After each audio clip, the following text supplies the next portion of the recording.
Hi everyone, I'm Joseph Komrosky. Welcome aboard to today's mini lecture. Today we're going to be once again in chapter 2 of Hurley's Introduction to Logic book. I use this for my logic and critical thinking classes. We're still in chapter 2, language, definition and meaning, and more specifically today we're in section 2.2, the intension and extension of terms. So without further ado, we'll just dive in. So some of the objectives today, I want you to understand what the difference between a word and a term is, the intentional meaning and connotation, the extensional meaning and denotation, and increasing versus decreasing intension and increasing versus decreasing extension. I know it sounds wordy, but by the time I unpack this, I think you have a pretty good understanding. And this chart is also in Hurley's textbook, very helpful. Picture's worth 1,000 words. So everything I just said, you can see in one picture. But now, let me unpack. Easier said than done, right? Okay, so let's go back. So I'm using the 13th edition, and here we go. So let me just read to you. The basic units of any ordinary language are words. Well, that sounds obvious, right? But our main concern in this chapter is not just with words in general, but with terms. A term is any word or arrangement of words that may serve as a subject of a statement. So it's got to be the main subject of a statement, not a verb, not an adjective, not an adverb, but a main subject, right? Terms consist of proper names, common names, and descriptive phrases. So let me give you an example. Napoleon, North Dakota, Toni Morrison. Those are proper names, right? Common names: animal, restitution, house, activity, person. Descriptive phrases: first president of the United States, author of Hamlet, books in my library, blue things, my surfboard. Those are all examples of terms that can be seen in the modes of proper names, common names, and descriptive phrases. So let me go. Oh, yes, one other distinction, just in case this pops up in your homework, is the mention versus the use of a word. So when you mention something, you might be quoting it, versus when you use something, you're going to use a word or term in a sentence. I'll give you an example. So if you're following along in the book, I believe this is page 93, top of page 93. And if you're driving along in the car, it's fine. You're just listening to me. The word whenever, in quotes, for example, is not a term, but, the word wherever, for example, is not a term, but wherever, in quotes, can serve as the subject of a statement. Such as wherever, in quotes, is an 8-letter word. But in the statement, it is not the word itself that is the subject, but rather the quoted word.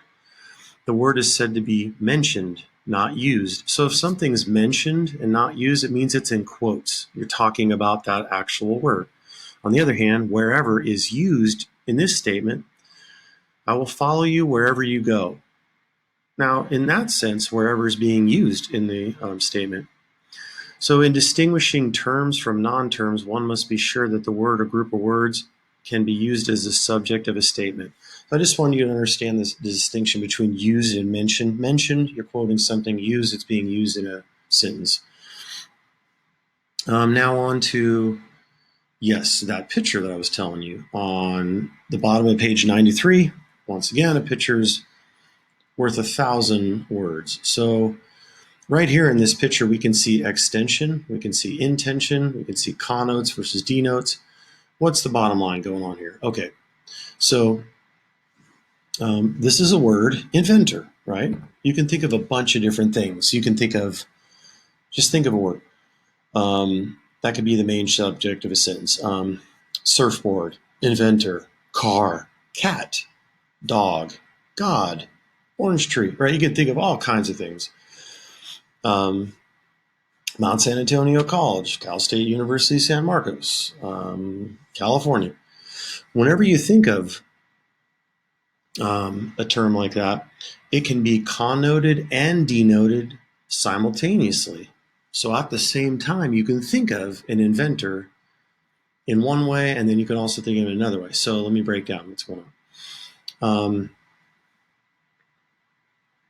Yeah, actually, I'll just go to this example. So when you think of inventor, the inventor connotes properties and attributes.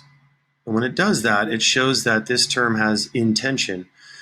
And with this, you can think of the qualities and attributes without even seeing an inventor in real life. You can actually just think about, like, what qualities or attributes would an inventor have? An inventor could be clever, intuitive, creative, imaginative. And when you think of attributes like that, you're connoting the term inventor. And you're showing its intention by listing these attributes. On the other hand, at the exact same time, instead of connoting, you can denote. You can actually point to or name actual inventors. Thomas Edison, Alexander Graham Bell, Samuel Morse, the Wright brothers. Who's a nice inventor today? Elon Musk from Tesla. The guy literally is an engineer. He invents insanely awesome things. Whether you have one or not, that's fine. I don't. I wish I had one of his cars, but I don't. Anyways, Elon Musk, example of an inventor. Bill Gates, from IBM. Steve Jobs from Apple. On and on. So instead of giving the attributes or qualities of inventor in that sense, I'm giving you names, right? When I do that, I'm giving you extension and I'm showing you about the class members. So again, a term can do both things, connote and denote. If you connote, you give properties and attributes. If you denote, you name or point to with reference. So again, as always, I've already expected you, by the time you get to my video, if you're in my class, you would have already done this reading. This is just supplemental. Now I'm unpacking the salient features, the things that stand out the most in this reading. And if you're not taking one of my classes and you just want to learn, great. So let's go down. Actually, let's think of another thing. Let's think of the word wall. You can think of a word. When you think of the word wall, close your eyes and tell me in your mind, or even say this out loud, what connotes the term wall? What kind of attributes does a wall have? Physical, it prevents people from getting in or out. Or you could say structure, has height and dimension to it. You can think of all kinds of attributes like a wall, right? But now what if I tell you to denote wall and to show its extension? You might be able to point to a wall. Let's say you're in a classroom right now or a library or a building. You say, oh, there's a wall, right? And there's another wall. Or you could name a wall like the Great Wall of China, right? You're naming a wall. Or versus the wall of the library you're in. Let's say it has a specific name or whatever. So in one sense, when you think of the word wall, you're connoting when you give attributes, and then separately you're denoting when you're naming, like the Great Wall of China. And this is interesting because think about in our own time, just to give you an example, one of the raging debates is immigration at the southern border, right, of Texas, Arizona, California. And there's a raging debate between Republicans and Democrats and our current President Trump building a wall, right? Wall has certain attributes connoted with that term, right? And it seems negative to the Democrats, more positive to the Republicans. It depends what side you're on, right? And I'm not taking a stance here. I'm just letting you know this is how Chapter 2 and intention and extension come to more specificity. I would say last year there was a debate to where our current president said, yeah, we want funding for the wall. We need to get it from Congress and this and that.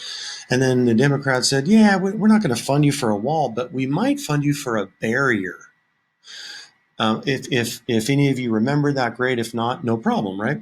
Noticed how the term switched from wall to barrier. Why? Because barrier has certain connotation that maybe wall doesn't. This is fascinating. So a wall might be something physical that you can see, but a barrier might be something invisible, not necessarily something physical. So a barrier could be something like monitored. It's like an imaginary line. Think of it like the equator. You know, if you looked at a globe of a globe of the world, you wouldn't necessarily see a physical line wrapped around the planet Earth, right? If you're sitting out there like a NASA astronaut, no, it's not physical. It's an imaginary line that we use to demarcate the northern versus the southern hemisphere. So similarly, a barrier, let's say you're a part of this debate, you'd say divides Mexico from the United States or Canada from the United States. You might say, but we don't like this physical thing, but we don't mind barrier. So that's just an example that has different connotation depending on the term you're using. So think about that in your ordinary day use of language. You can get very specific, or you can get less specific depending on the term you're using, depending on how you're connoting different attributes. It's fascinating in terms of debate. But that's just a modern day example of how this might have effect to it. So again, this chart on page 93 can really help you. And if not, if you're just looking at it on this video, a term can do both. Once again, connote or denote. And if it connotes, it's showing you extension by describing properties and attributes that the term has. And it's showing you extension by naming or pointing to examples in reality. And they're very different things. And you might say that when something is connoted, when a term connotes, it gives you more detail.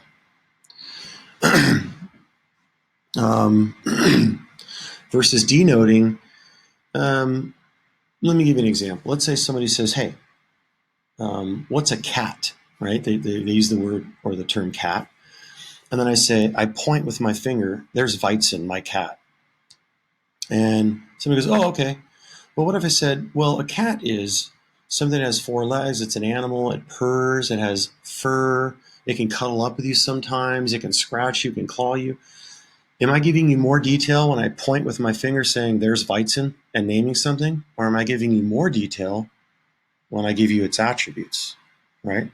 I'm not only just pointing and showing you my cat Weizen, I'm saying, hey, these are all the attributes this little guy has. Well, actually, if you've ever seen Weizen, my cat, he's pretty big. But that's just an example.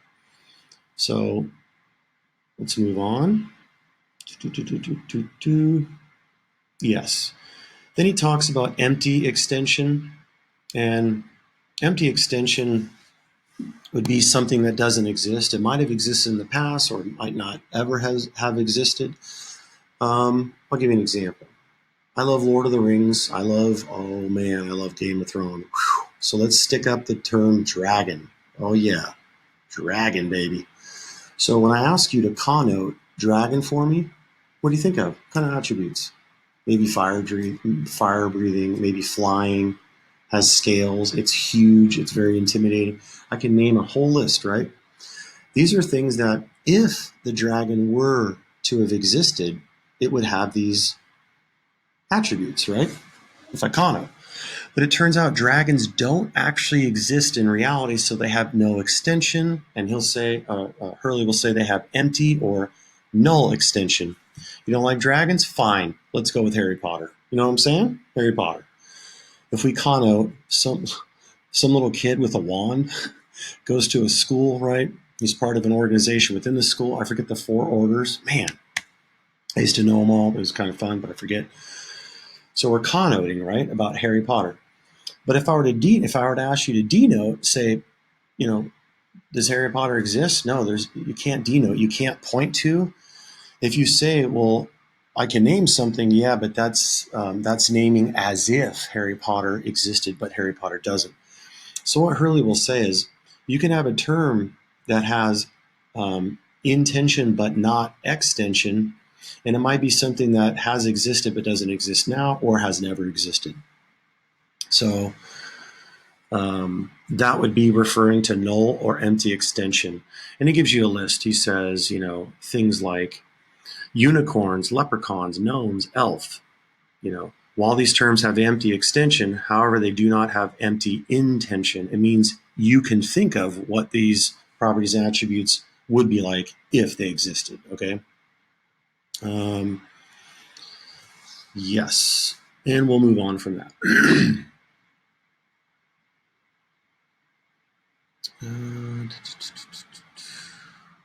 Now I'll read this part right here.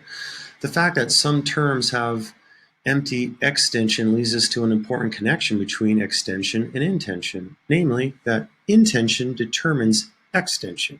And again, if you get hung up, intention or connoting or giving attributes can determine extension or denoting or giving examples of members in that class. But you go down and he says, the intentional meaning of a term serves as the criteria for deciding what the extension consists of. What do you mean by criteria? Again, the attributes that this term has when you're connoting. Because we know the attributes connoted by the term unicorn, for example, we know that the term has empty extension. That is, we know that there are no four-legged mammals having a single straight horn projecting from their forehead. Similarly, the intension of the word cat serves as the criterion for determining what is and what is not a member of the class of cats. So there you go with those distinctions, and scroll down. Yes, increasing intention and decreasing. So you have increasing and decreasing intention, and you have increasing and decreasing extension. Now, before we get there, and believe me, getting lost in the terminology and reading, it might sound confusing, but this little chart here on page 95, once I break it down to you, a lot easier than you can imagine. So let me go here.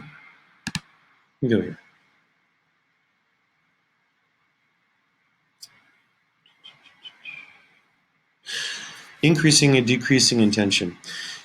Increasing intention is when each term in this series, except for the first, connotes more attributes than the one preceding it. I'll give you an example in a second. Each term in the series after the first is more specific than the preceding one. Decreasing intention is the reverse of this order. And then here we are, increasing and decreasing extension. Increasing extension is when each term in the series, except for the first, denotes a class having more members than the class of the term preceding it. In other words, the class gets larger with each successive term. Decreasing extension is the reverse of this order. And you can listen to this a few times if you want to think about that. But now let me show you an easy example. Okay. Increasing intention. You start off with something more broad, let's say, and then you add more attributes and properties to it, and then it gets more specific. So when you increase intention, he gives you an example. Let's start off with animal, right? You start off with animal, then you end up with mammal, which is a specific animal, and then a specific mammal, which is a feline, and then a tiger, which is a specific feline, which is a specific mammal, which is a specific animal. So what I did is I started very broad. I added one more attribute to animal, and I got something more specific, and then even more, and then even more. And so what we're doing when we increase intention is we're starting with something broad, and we're ending with something more specific. What we've done is we've started with more of it in reality, which is we have more animals in reality than we do tigers. We have less tigers, right? So think of it, when you increase intention, you start with more, you end up with less. Why? Because you have more specific when you end up with it. So now let's do decreasing intention. It's the third one, right? Let's do the opposite. You start off with something very specific, like a tiger, and you end up with something more broad. Tiger, take a property or attribute off, and you have a feline mammal, but it's not a tiger. And then you take another property and attribute off, you have a mammal, take another one off, you have an animal. So you start with something more specific, you have less of it in reality, But when you start stripping off properties and attributes, you end up with something more in reality. You have more animals. So basically, decreasing intention is the exact opposite of increasing intention. And you just look at this little chart and you can see an example of it. Does it have to be a tiger? No. Think of some other animal. Could you think of cheetah? Could you think of a parrot? Could you think of a cat? Think of a bunch of things, right? And you don't have to do this with animals. We'll see later on an example in the homework. You can do this with cars. You can do this with toys, all kinds of things. So, example of increasing intention. If we were to start off with a toy, think of a very specific toy. Oh, sorry. We're starting off with increasing intention, so we want to start with something more broad and add attributes to it. Think of a very broad toy. Legos. Just say just think of toy for the first one, then Legos, which is a type of toy, then space Legos, which is a type of Legos, which is a type of toy, and then Star Wars. So think of something more broad, and then you end up with more specific space Legos, right? You have less space Legos in reality than you do toys because there's more toys and there's less space Legos. So I'm increasing the attributes. Now let's reverse that and let's start with decreasing intention. I start with, instead of tiger, space Legos. Then Legos, star space Legos, then space Legos, then toys, right? Instead of using the tiger animal, you can do this with a bunch of different things, okay? What about increasing extension? Well, to increase extension, you start off with a term, right? And then as you take away properties and attributes, you end up with more of it in reality. You increase its extension. So I'll start with tiger. Take away an attribute, I'll end up with feline, then mammal, then animal. When I start off with tiger, do I have more tigers in reality than I do animals? No, I have less. There's less tigers running around planet Earth than there are animals. There's more animals, right? So again, just look at how these terms have went in order of the succession, and you'll realize, okay, I'm increasing the extension, meaning I'm starting off with something more specific and I'm ending up with less specific. But what am I doing? I'm starting off with less and I'm ending up with more of it in reality. What about decreasing extension? I'm starting off with more of it in reality and I'm ending up with less. So example, starting off with more animals, I start adding on properties and attributes, and I get tigers, less of it in reality. So again, if you wanted to, simply think of this PowerPoint. Again, increasing intention is when each term in the series, except for the first, connotes more attributes than the one preceding it. Each term in the series after the first is more specific. That's when you increase intention. The opposite would be decreasing intention. It's the reverse of that. And again, increasing extension is when each term in the series, except for the first, denotes a class having more members than the class of the term preceding it. So think of tigers, you have less of it in reality. When you end up with animals, you have more of it in reality. So in other words, the class size gets larger with each successive term, and the opposite of that is decreasing extension. And if you're just listening to me and you're totally confused, well, when you get a chance to look at the video, you can look at that little chart right there. And notice, increasing intention is just like decreasing extension, right? So there's two things going on depending on how you're viewing it. And there's an exception Hurley gives. He says these examples illustrate a fact pertaining to most such series, right? Most series have pairs like where increasing intention is the exact same as decreasing extension. You animals, mammal, feline, tiger, rat, and you can see they're the exact same. Then he gives you a counter argument. He says, an exception to the rule. And he says, except for empty extension or null extension. Again, going to the unicorns, Harry Potter, dragons. And he says, Consider the series: unicorn, unicorn with blue eyes and green horn, unicorn with blue eyes, green horn, and weighs over 400 pounds, right? It sounds like you're starting off with broad, getting very specific. Sounds like you're doing increasing intention, right? But he says each term in this series has empty extension. They literally don't exist. So while the series exhibits the order of increasing intention, it does not exhibit the order of decreasing extension. Why? Because decreasing extension and increasing intention, they're the exact same on that example with animal and tiger, right? But he says it's not the case when you're talking about things that do not exist. Why? Because there is no extension. They don't exist. So that's just an exception to the rule.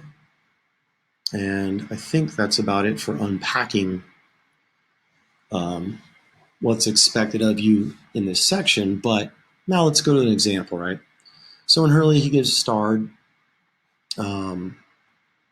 questions that you can find the answers to in the back of your book. And if you're listening along, fine. So he'll say, here's an example. Here's some series I'm going to give you, A through E, right? And he says, put these in order of increasing intention. In other words, here's 5 terms. You organize them to where it starts off. What was increasing intention? Again, for review, you want to start off more broad and then end up more specific. You're going to add on properties and attributes to each successive term and end up with more specific, right? Increasing intention, right? Why this one out of these 4? Because that's what's on your homework. And, or at least this example I'm giving you. Increasing intention, right? So he gives you a list: conifer, sicta spruce, tree, spruce, and plant. Your job is to think about those terms and put them in order from most or more broad to more specific. You got to reorganize them, right? What's the most broad possible term in that whole thing? What's like the starting point? Plant, right? First you get a plant, then I'm going to add an attribute to it and get a specific plant. What am I going to get? A tree. After a tree, what's the next thing that I'll get? Conifer. Then spruce, then sicta spruce, right?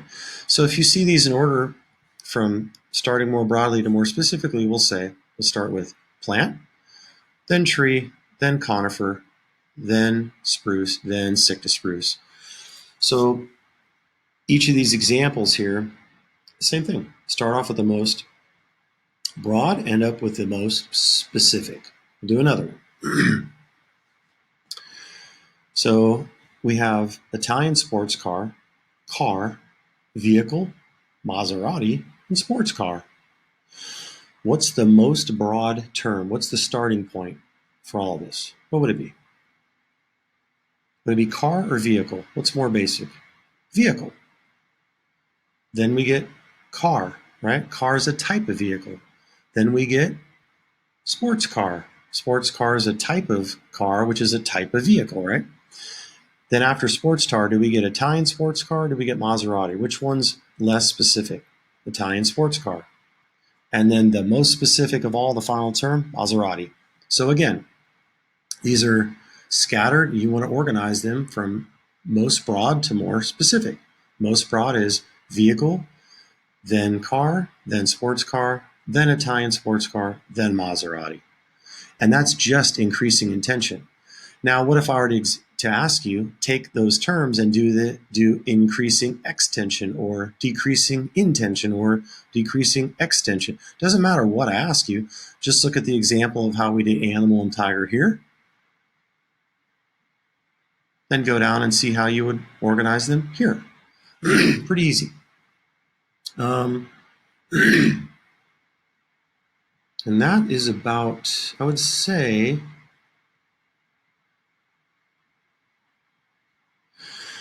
that about covers it for the intention and extension of terms.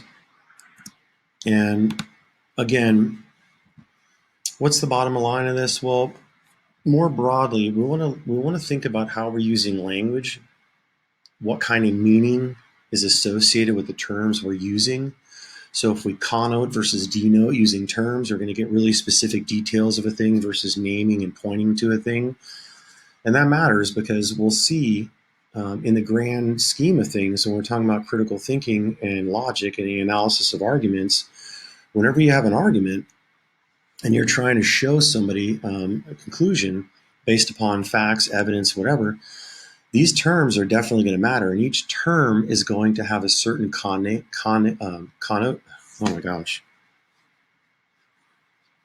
connotation associated with it. So if you want to give somebody a good argument or a sound argument, it's going to matter what kind of language you're using inside of that argument. Are you more specific or less specific? Do you have better connotation or less connotation? So these are just things to think about. Other than that, if you have any questions, just let me know, and hope you enjoyed the little mini lecture here. Okay, till next time.